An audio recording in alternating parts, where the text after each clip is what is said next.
Since Trump's re-election, the two leaders have stayed in close contact, speaking 3 times by phone and exchanging letters. He has added that recent trade consultations in Kuala Lumpur led to a basic consensus on key economic concerns. She has acknowledged that it's normal for the world's 2 largest economies to face differences, but has urged both sides to stay the right course and guide relations forward. Let's in fact listen into Xi Jinping's statements. 就解决各自当前的比较关切大的问题。因为我们今天的会晤提供了必要条件，中美两国国情不同，难免有一些分歧。作为世界前2大经济体，时而也会有摩擦，这很正常。面对风浪的挑战，我和总统先生作为掌舵人，应当把握好方向价值。 Now for this discussion, we welcome Arvind Mahajan Lamar.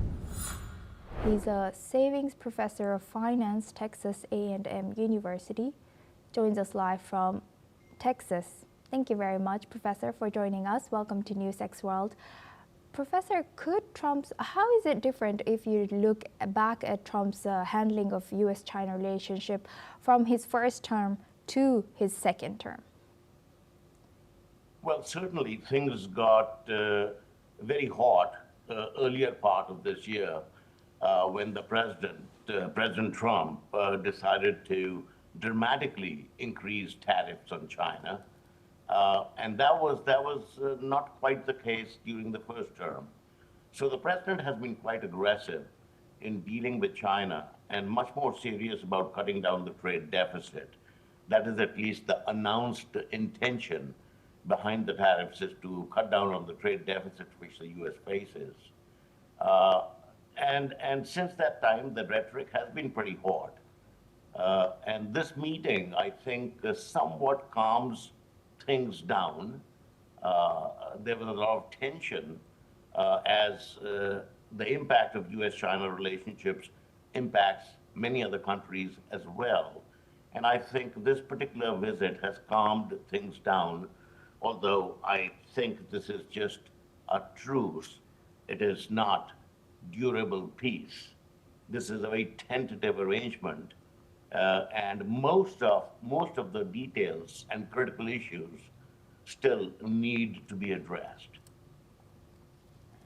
And building on that, what do you think were the sticking points in this year's meeting, as they last time met in 2019? That was almost more than 6 years ago. Right. So, I mean, I think one of the issues which became very critical was the Chinese putting restrictions on the export of rare earth minerals, because that has deep consequences for a variety of industries in the U.S., along with, of course, many other countries. So I think that was a win for the U.S., where China agreed to ease on export of these rare minerals. But this is short term. This is just for 1 year. China has also agreed to buy American soybeans that had caused significant pain to the farmers in the United States, and they happen to be strong backers of the president.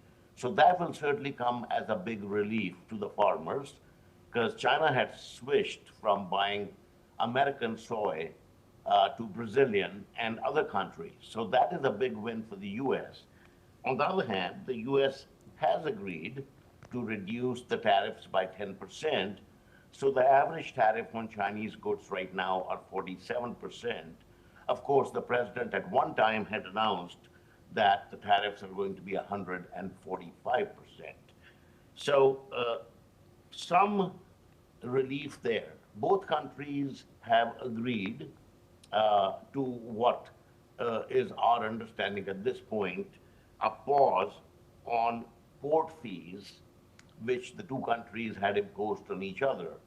So there has been some relief, and that relief will show up in calming down sensibilities around the world as well.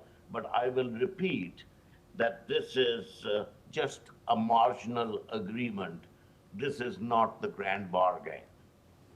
These tensions will continue for an extended period of time.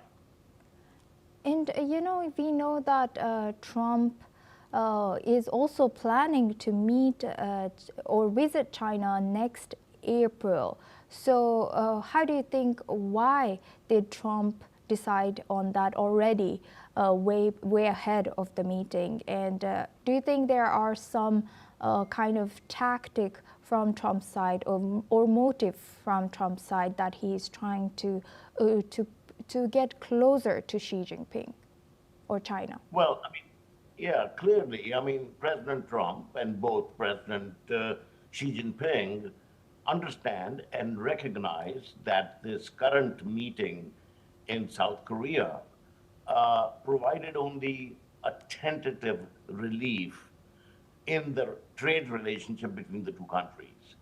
The competition between the US and China is serious, severe, and deep. And I think both countries will gain time when next time they meet again in April. From what I understand, then President Xi subsequently will be visiting US as well. So I think there's a lot of homework which needs to be done on both sides. And this simply gives both countries more time to reflect upon and clarify their strategy and position in negotiating with each other.